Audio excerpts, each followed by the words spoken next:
Hello everybody. I'm going to review the KMT Personal Home Ball Jig, where you drill your bowling ball at home on your own. This is not going to be an instructional video on how to do it. If you actually do research online, you'll find the owner actually has a beautiful online video how to use it. I'm just here to review it. I have not drilled with this thing yet. All I've done is open it up, taken out of the package.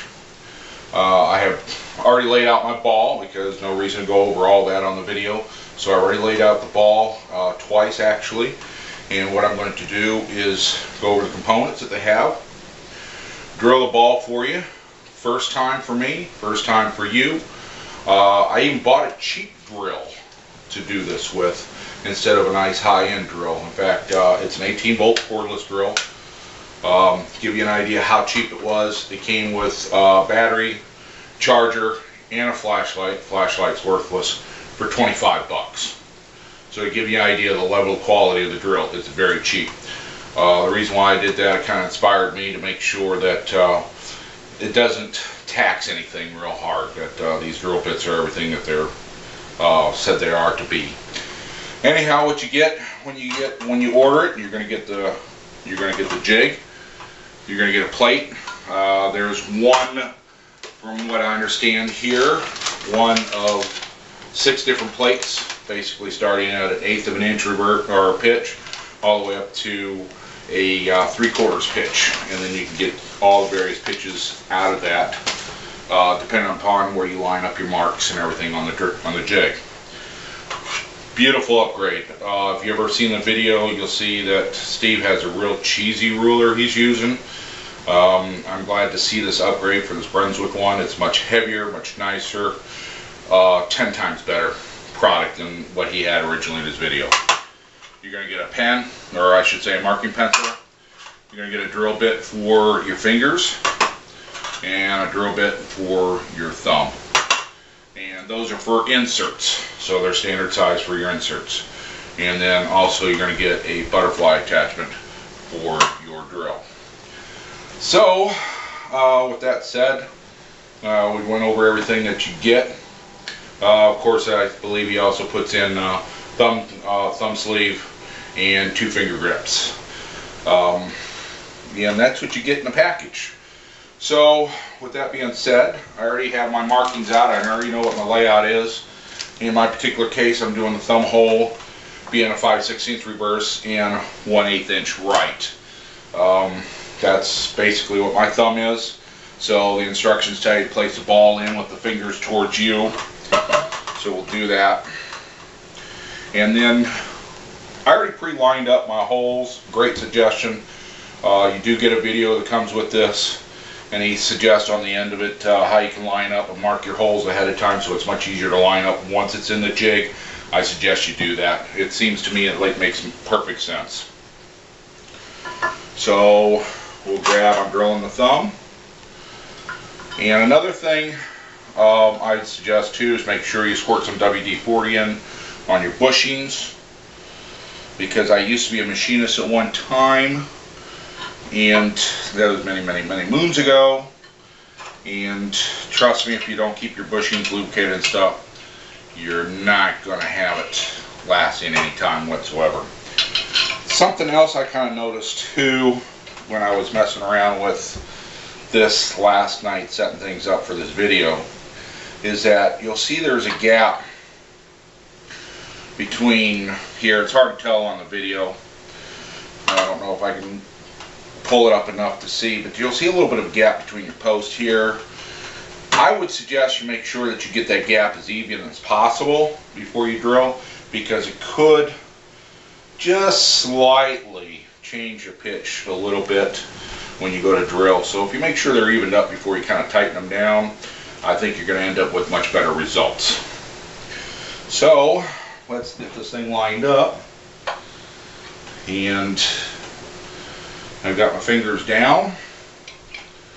Let's get this turned to where it's supposed to be lined up for my 5/16 and 1/8. And bring that on into where I already set it. Good deal. We're pretty even on the plate gaps. So now, the only thing left to do is to drill. Now I already took the time, and he shows you in the video about marking for the depth of your drills and everything else. I did this before I've sprayed the WD-40 in there. Reason being is that if you mark it before you get oil on your shaft, you're going to probably get a much better mark, and the mark will probably stay much better permanently. So I did that ahead of time.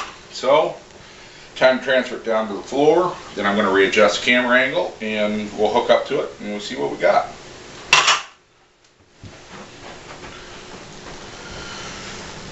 Now, as you see, I got it placed on the floor, getting ready to drill. And you also notice that I put the vacuum hose, I set that up with wire hanger on there because in Steve's video he shows you put it between the legs, try to drill. To me, that's a pain in the you-know-what. So it only took me about 2 seconds to figure something out. I mean, you might be able to come up with something nicer or whatever if you want, but this does the job. And seems to do well for this moment doing it this way. So let's hook the drill on here.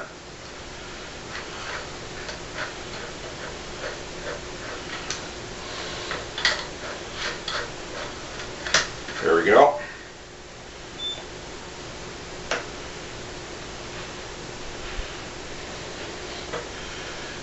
Looks like it's on there the right way. Yep, we're spinning the right way. Okay, we're connected up. Time to turn on the vacuum, and let's see what we got.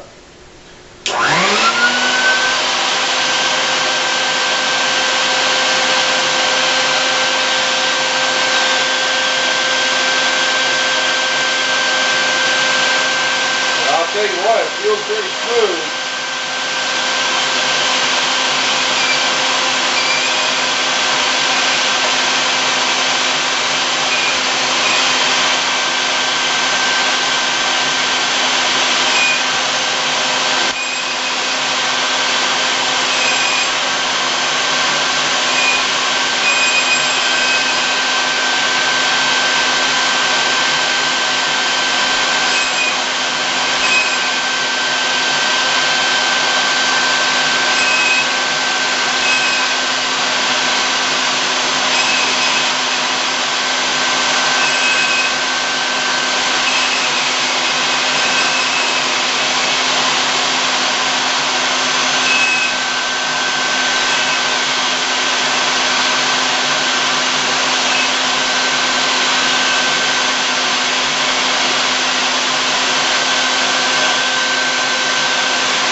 Tendency to think if you're using a regular drill, it probably has more torque than this does. Like I said, I kind of skewed it.